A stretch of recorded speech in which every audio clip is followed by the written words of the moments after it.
આપની હારી રહ્યા છો અડીખમ ગુજરાત. આપની સાથે હું છું રાકેશ પંડ્યા. મહીસાગર જિલ્લાના પ્રગતિશીલ ગામ કોઠંબા પાર્લાના મહિલા સરપંચ નીતાબેન પટેલ અને આસપાસના વિસ્તારના સ્વસહાય જૂથ એસએસજીની મહિલાઓએ લુણાવાડાના આઝાદ મેદાન ખાતે આયોજિત સશક્ત નારી મેળાની ઉત્સાહભેર મુલાકાત લીધી હતી. આ મેળામાં મહિલાઓ દ્વારા તૈયાર કરવામાં આવેલી વિવિધ ચીજવસ્તુઓ, હસ્તકલાના નમૂનાઓ અને ગૃહ ઉદ્યોગની પ્રોડક્ટ્સનું નિદર્શન કરવામાં આવ્યું હતું. સ્વસહાય જૂથના દક્ષાબેન પગે મુલાકાત દરમિયાન જણાવ્યું હતું કે આવા મેળા દ્વારા ગ્રામીણ મહિલાઓને પોતાના કૌશલ્યને પ્રદર્શિત કરવા માટે એક સફળ પ્લેટફોર્મ મળે છે. તેનાથી મહિલાઓ આર્થિક રીતે પગભર બનવા માટે પ્રેરિત થાય છે. સ્વસહાય જૂથની મહિલાઓએ અન્ય સ્ટોલ્સની મુલાકાત લઈ માર્કેટિંગ, પેકેજિંગ અને નવીન પ્રોડક્ટ્સ વિશે જાણકારી મેળવી હતી, જેનો ઉપયોગ તેઓ પોતાના જૂથના વિકાસ માટે કરશે. નમસ્કાર. મારું નામ પગી દક્ષાબેન મહેશભાઈ છે. ગામ કોઠંબા પાલ્લાથી અમે આવીએ છીએ. અમે સશક્ત નારી મેળામાં લુણાવાડા ખાતે આવ્યા છીએ.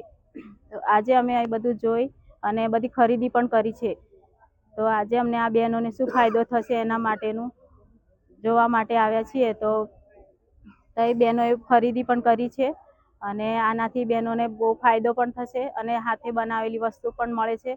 અને આમાં આ બહેનોએ બધાએ પગભર થવા માટે આમાં ભાગ ભજવ્યો છે. સશક્ત નારી મેળામાં બધા બહેનોને કંઈક શીખવા મળશે અને એમને બધાને પોતાના પગ પર ઊભા રહી કંઈક કરી શકશે એવું કંઈક સરકારનું સહસહાય જૂથમાં એમને સહાય મળશે. આયોજન અમને સારું લાગ્યું.